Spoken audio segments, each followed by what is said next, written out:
내가 무심코 짓는 표정 하나에 그 사람들은 더 큰 상처를 받을 수 있어요. 그 무게감에 대해서 생각해 보셨나요?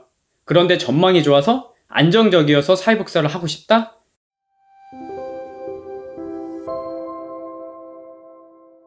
안녕하세요, 버미스미입니다. 오늘은 제가 오랜만에 질문 하나 던지고 시작할게요. 여러분들이 생각하는 사회복지사는 어떤 사람들인가요? 제가 그동안 댓글과 이메일로 구독자분들의 많은 이야기와 고민을 듣고 또 성의 있게 한 분 한 분 다 답변을 드렸어요. 오히려 제가 감동받는 일도 많았어요. 정말 열심히 준비하시는구나. 근데 굉장히 안타까운 분들도 많았습니다. 뭐냐면 생각보다 많은 분들이 사회복지사를 잘못 알고 있는 분들이 있었어요. 이렇게 질문하신 분도 있어요. 다른 일 하다가 안정적인 직장을 찾다 보니까 사회복지사가 괜찮은 것 같다. 사회복지사 전망이 좋아서 한번 준비해보려고 한다. 내가 사람을 좋아해서 이 일을 시작하려고 하는데 현실적인 조언 좀 해주세요. 이렇게 질문을 주셨어요. 여러분, 사회복지사를 사람들은 이렇게 말하고 있어요. 좋은 일 하는 사람, 남을 위해 살아가는 사람이다. 틀린 말은 아니에요. 아닌데 그저 착한 마음만 가지고 사회복지사를 시작하지 마세요. 그냥 단순하게 남을 돕고 싶다는 마음으로도 사회복지사를 시작하지 마시고 내가 왜 사회복지사를 하려고 하는지 생각조차 안 한 사람들은 더더욱 하지 마세요. 사회복지사들이 왜 번아웃이 많은지 아세요? 남을 돕는 게 좋아서 그런 따뜻한 마음으로 들어왔는데 사람에게 상처받고 나가는 경우가 정말 많아요. 이곳을 이용한 사람들은요, 어려운 상황에 처한 사람들이에요. 그 사람들을 상대할 때 오는 정서적 박탈감도 많이 생깁니다. 왜? 이곳을 이용하는 사람들, 즉 클라이언트들의 심리적, 정서적 등 과도한 요구로 인해서 업무 의욕이 상실되고 그 사람에 대한 신뢰의 상실들을 경험하게 돼서 더 이상 내가 제공해줄 것이 아무것도 없다고 느낄 때 내가 중간 입장에서 힘들 수 있는 상황들이 굉장히 많거든요.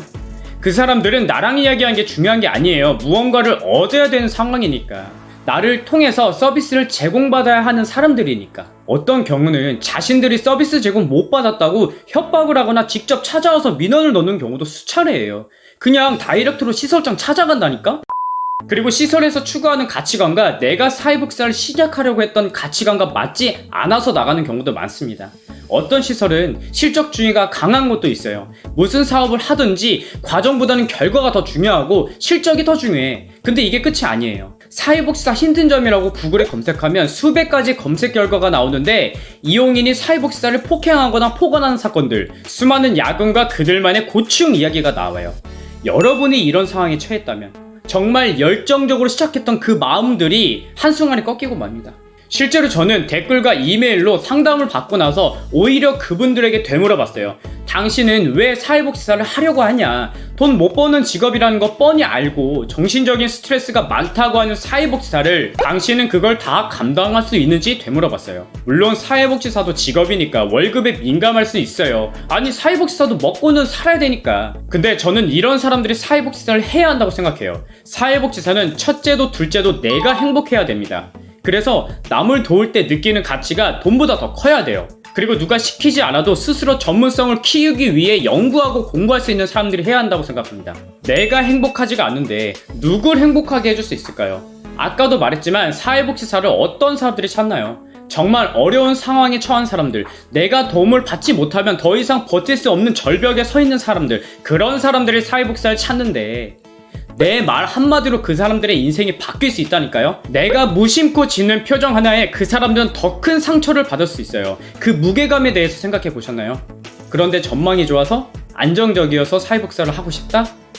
여러분, 사회복지사는 아무나 할 수 있는 직업 아닙니다. 적어도 사회복지사를 하려면 사회복지사라는 이름의 무게를 아셔야 돼요. 저는 이런 경우도 있었어요. 제가 장애인주간보센터에서 일하는데 처음에는 그 누구보다도 열정적으로 일을 했다고 생각했어요. 저는 제가 사회복지사를 어떻게 다시 시작했는지에 대해서는 지난 영상에서 말씀드렸지만 근데 저도 매년 해가 지날수록 초심을 점점 잃어갔어요.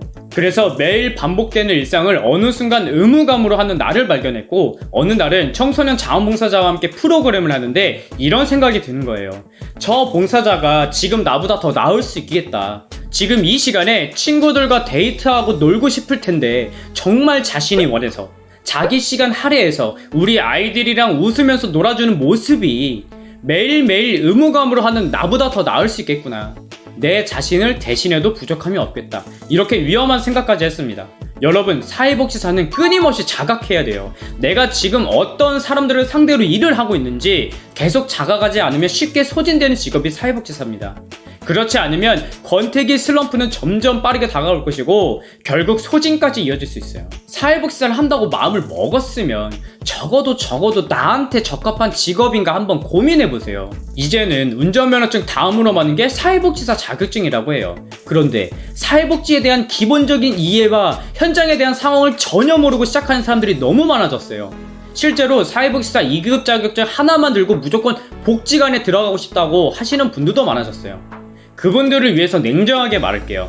그런 마음으로 이력서를 내잖아요? 면접관들은 그 사람 서류 쳐다보지도 않아요. 이게 현실입니다. 운전면허증 하나 갱신했다고 곧바로 택시 운전을 할 수 없고요. 버스 기사가 될 수 없어요. 조리사 자격증 이제 막 취득했다고 그 사람을 레스토랑에서 메인 셰프로 바로 채용하지도 않아요. 사회복지사 자격증 어떻게 보면 취득하기 쉬울 수는 있어도 아무나 다 하는 직업이 절대 아닙니다. 이제 2급 소지자가 점점 많아져서 갈수록 진입장벽은 더 높아질 거예요. 제 생각입니다만 이대로 가면 면접관들도 눈높이가 높아져가지고 2급 가진 사람들 쳐다도 안 볼지 몰라요. 그럼 어떻게 해야 될까요? 정말 진정성을 가지고 이쪽에 들어와야 된다고 생각해요. 나는 이런 생각을 가지고 있어서 사회복지사에 뼈를 묻고 싶다. 또는 나는 어떠한 계기가 있어서 그 계기로 정말 돈보다 사람을 위해 살고 싶다라든지. 면접관들도 이 사람이 사회복지사에 대한 열정과 애정이 얼마나 있는지 평가하고 그 사람을 채용할지 말지 결정합니다. 그저 막연하게 아무 목표도 목적도 현실도 모르고 사회복지사를 시작하시는 분들은 클라이언트를 위해서라도 사회복지 하지 마세요. 어중간한 마음으로 시작하는 것이 절대 아닙니다. 다시 여러분들에게 여쭤볼게요. 여러분들은 사회복지사라는 이름의 무게를 견딜 수 있나요? 내가 정말 어떤 생각을 가지고 사회복지사를 시작하려고 하는지 다시 되돌아보셨으면 합니다. 이 질문은 나만 그 정답을 알고 있어요. 꼭 자신에게 되물어보셨으면 좋겠습니다. 네, 오늘 영상은 여기까지고요. 오늘도 제 영상 시청해주셔서 감사합니다. 영상이 도움이 되셨다면 좋아요와 구독 버튼을 눌러주시고요. 다음 영상에서 더 유익한 영상으로 찾아뵙겠습니다. 좋은 하루 보내세요. 감사합니다.